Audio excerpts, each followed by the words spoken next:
اب اس کے اندر کون سی عبادت کرنی چاہیے؟ کوئی مخصوص عبادت ہے یا نہیں ہے؟ مخصوص عبادت ہے یا نہیں ہے؟ تو کوئی مخصوص عبادت نہیں ہے اس رات میں۔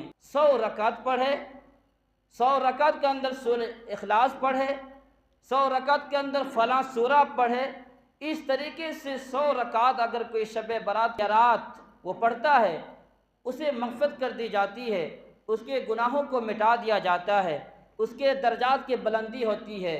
یہ بات عوام میں مشہور ہے، یہ صحیح نہیں ہے، یہ ایسی کوئی فضیلت نہیں ہے، کوئی مخصوص عبادت اس رات میں نہیں ہے۔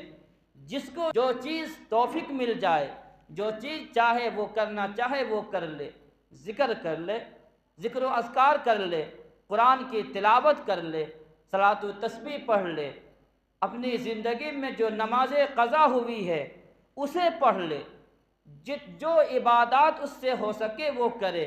مخصوص عبادت یا جماعت کی شکل میں بنا کر کے کرنا یہ صحیح نہیں ہے۔